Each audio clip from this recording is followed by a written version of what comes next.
Salut! J'ai reçu hier la version française d'un oracle que j'ai depuis quand même assez longtemps, depuis l'année de sa sortie. Il est sorti en 2007, je pense. Il me semble que j'avais regardé ça il n'y a pas longtemps sur internet et que c'était 2007.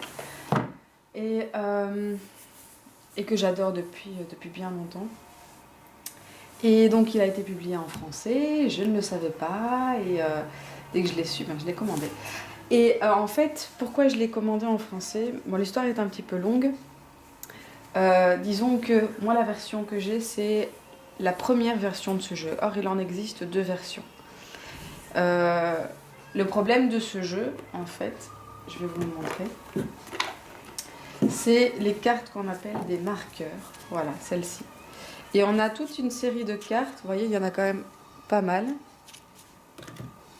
Toutes ces cartes-là sont exactement identiques. Il y a juste le mot sur le panneau qui change. Et donc en fait ça a été beaucoup critiqué au moment de sa sortie. Parce que en effet c'est moins gai d'avoir des cartes qui se ressemblent toutes. Et donc en fait les éditeurs ou Colette Baron-Reed, je sais pas, ont décidé de refaire ces cartes-ci. Et les ont complètement transformées. Le problème, c'est que ça n'a pas été noté nulle part. Et donc, en fait, les cartes ont été transformées, que je vais vous montrer. Voilà. Ici, sont beaucoup plus jolies. Bon, il est tout neuf, donc il colle un petit peu. Mais vous voyez, toutes les cartes sont différentes. Donc là, on n'a plus de marqueurs, on a vraiment des cartes qui ont leur identité propre, quoi. Avec des symboles à chaque fois, une image différente. Et donc, cette deuxième version du jeu qui a été publiée par donc, la maison d'éditeur Hay House, la grosse erreur qu'ils ont fait, c'est qu'ils n'ont noté nulle part que c'était une deuxième édition. Donc en gros, tous les jeux qu'on peut acheter qui portent le nom Wisdom of Avalon, on ne peut pas savoir si ça va être la première version avec les marqueurs tout à fait identiques ou la deuxième version avec les marqueurs différents. Alors la seule solution, donc si je l'achète sur, donc j'avais voulu l'acheter sur Amazon ou sur Book Depository ou n'importe quel autre site, mais on ne peut pas être sûr du jeu qu'on va recevoir. Moi je ne veux pas recevoir un deuxième jeu comme celui-ci, ça m'intéresse pas. Donc la seule solution, c'est d'écrire à Hay House.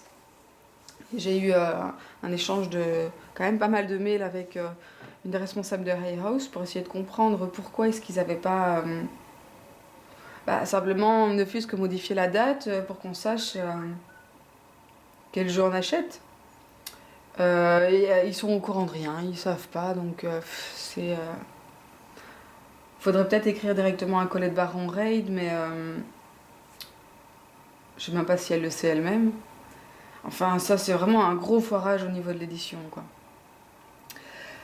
Toujours est-il que si tu l'achètes sur le site de Hay House, ça va te coûter, je crois que c'est 12 livres pour le jeu, et il y avait 4 livres de frais de port. Donc ce qui fait une vingtaine d'euros. Donc j'ai préféré acheter le jeu en français, qui est à 20 euros, et au moins je suis sûre aussi que c'est la deuxième version, puisque c'est la deuxième version qui a été traduite et publiée par la maison d'édition Exergue. Alors, donc je vais vous montrer un petit peu les cartes. Ça, c'est pas une review que je vais faire ici dans cette vidéo, c'est vraiment juste une comparaison des lames. Donc on voit ici que les deux coffrets sont complètement identiques. Même au niveau du livret, c'est vraiment identique. Au niveau de la configuration des pages, c'est identique. On va regarder ici la page 8, on a la reine en anglais.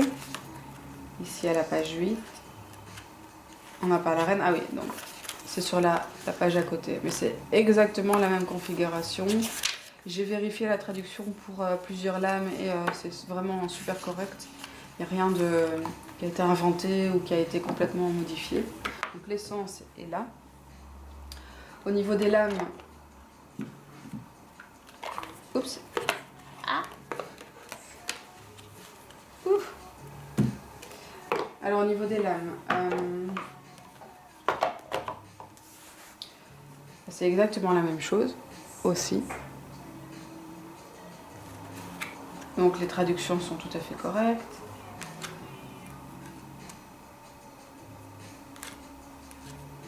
Il y a juste une lame dans la traduction. Oui, alors au niveau de la novice, ça m'a fait sourire parce qu'en fait, les novices, comment est-ce qu'on dit ça en anglais? Ah bon, il n'y a pas de féminin ou de masculin, par contre en français, ils l'ont traduit au féminin.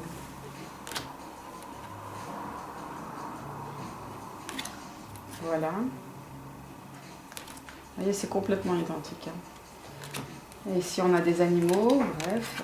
Le seul truc, la seule carte dont le nom a été modifié en français et qui ne me convient pas, voilà, c'est la fée de l'eau qu'ils ont transformée en naïade. Voilà. La fée de l'eau est devenue la naïade.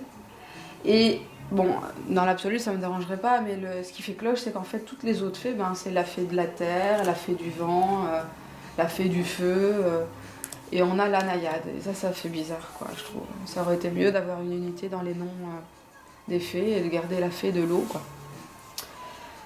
Enfin, voilà. Alors, ah oui, et le gobelin est devenu le gnome. Alors, au niveau des cartes, vous voyez, les deux versions, je les compare. Donc il faut savoir que la deuxième version en anglais, c'est exactement la même chose que ici en français, sauf que les mots sont en anglais, quoi, c'est tout. Il y a juste un mot sur la carte tout en haut, qui est le titre de la carte, et pas de mots-clés comme on a ici dans les autres cartes. Les autres cartes, il y a à chaque fois des petits mots-clés. Hop. Pour les cartes des marqueurs, il n'y a pas de mots-clés, il y a juste le nom de la carte. Donc la deuxième version a été complètement refaite. La première version, les lames sont toutes identiques. Donc vous voyez ici, c'est vraiment... Enfin, j'adorais le jeu avant, mais celui-là, c'est complètement autre chose, quoi.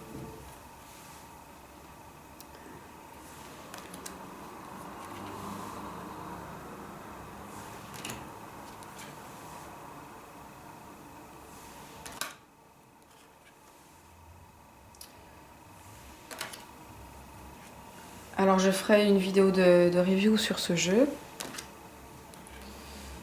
un petit peu plus tard. Mais cette vidéo, je voulais juste la faire pour les personnes qui étaient intéressées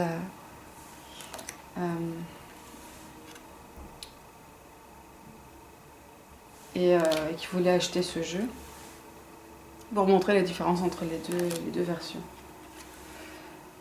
Et donc, comme je le disais, malheureusement, si on l'achète en anglais, sur n'importe quel site, on n'est pas sûr de la version. Donc moi, j'étais en Angleterre la semaine passée, et je l'ai trouvé dans plusieurs boutiques en Angleterre, et à chaque fois, il était fermé. Le seul jeu que j'ai trouvé ouvert, c'était la première version, donc j'étais assez dégoûtée. C'était le jeu de démo. Et les autres jeux qui étaient derrière étaient fermés, donc scellés avec du cellophane, etc. Et donc on ne pouvait pas l'ouvrir, donc je ne pouvais pas savoir si c'était la première ou la deuxième version. Donc je ne les ai pas achetés, quoi. Et les vendeurs ne voulaient pas l'ouvrir devant moi, parce qu'après ils n'auraient pas pu le vendre. Ce que je peux comprendre. Donc je ne les ai pas achetés de peur que ça soit aussi la première version, vu qu'on ne peut pas savoir. On pourrait se dire que tous les jeux qui sont la première version ont été vendus. Et que du coup maintenant en vente, il n'y a plus que les jeux de la deuxième version.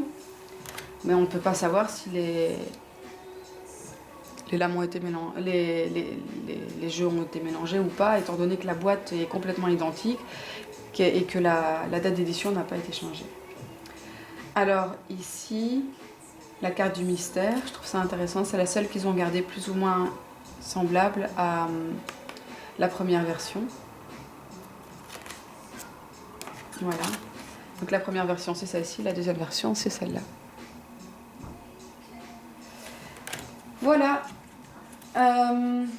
Donc comme je vous le disais, la seule solution pour être sûr que vous achetez bien la deuxième version, là, c'est de l'acheter sur le site de la maison d'édition et d'envoyer un email après l'avoir acheté en disant votre nom, votre prénom et en spécifiant que vous voulez avoir la deuxième version avec les cartes de marqueur qui sont différentes. Voilà, ou alors vous l'achetez en français et comme ça, il n'y a pas de problème. De toute manière, ce sera le même prix. Salut!